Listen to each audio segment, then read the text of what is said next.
Welcome back, friends. It's almost time for Halloween, and here I will show you today how to make your own fake blood and latex-free wounds for a look like this. Let's start with a fresh naked chest and come a little closer so that you can see all the action. Starting off with a NYX Jumbo eye pencil to mark out where I want my scars to go, and using good old Elmer's glue instead of latex. If you haven't seen it yet, I will link here a video where I show some other ways how to use Elmer's glue instead of latex.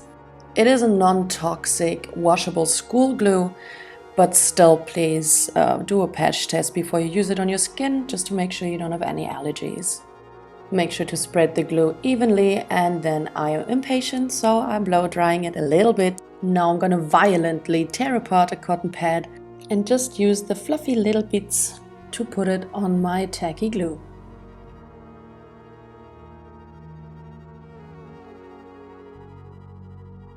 While this is drying, I just take my jumbo eye pencil again and add the words me and do the same thing again. Put down the glue, spread it out evenly, tear apart a cotton pad and use the fluffy bits. Now I'm going to use some more Elmer's glue just on my finger and go over all the cotton I put down. We don't want any fluffiness anymore, so I just use my fingers, spread it out evenly so it's just like one flat layer. This process does not have to be pretty at all. It's just important that it's an even layer. We're gonna make it bloody anyway. Blow dry again a little bit so it's tacky, but not quite too hard because we still need to cut it up a little bit. I just used a regular spatula. You can use a toothpick or whatever, just don't hurt yourself, please. Now put some foundation on a beauty blender. I use the NYX Oil Control foundation to even out the skin tone and to make sure the cotton is not showing through. Now we're gonna go ahead and DIY. For the blood paste, you just need some corn flour, corn syrup and some food coloring, and you're good to go. I start off with a syrup. You can use any type of syrup, but it's just important that it's light and not a really dark color. I pretty much just go with the flow. I just put in some flour, see if I like the consistency, add the red food coloring and then just stir. If the color is still too light, you can add some black food coloring or some cocoa powder, works really well. I am very much happy with the consistency, so let's go ahead and put it on our scars. I just used a little wooden stick that I had. It's good because I could rip it a little bit more while I was adding the paste and just make sure it really looks like it's been carved into the skin. We're gonna go back to DIY mode and make some liquid blood so that we can splatter it all over. I just started with a sip of water and added some syrup until I liked the consistency. And then I added some food coloring powder, which actually works really well for blood, but I also added some paste. You can use whichever food coloring you have.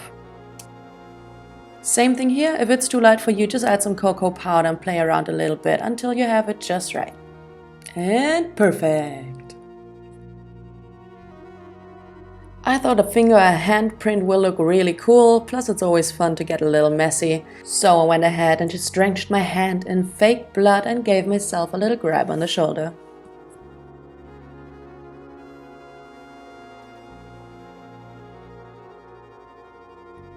I made the consistency pretty liquidy because I wanted all the drips to really go down, but now I intensified everything just a little bit with a bit of the paste. Now I really wanted some bloody tears, so I started off with the paste and added the liquid blood just on top so that it really drips down my face. To give everything some depth, I just used some black eyeshadow on a really basic like craft store brush. With the same black eyeshadow and a fluffy brush, I gave myself some bruising and took a stippling sponge. If you don't have that, you can use a brush, and just went mad with the liquid blood. I just put it anywhere I felt it will look cool, and also I felt like drenching my hair in some blood because I thought it will look cool. It's sticky as hell, but it really works. Put in some cool contacts and done. With this technique you can carve anything in your chest or your face or wherever you want, and with the fake blood you can play around with the consistencies a lot. The only thing to keep in mind, you'll be very sticky at the end of the night. Thanks so much for watching and see you soon for more. Goodbye.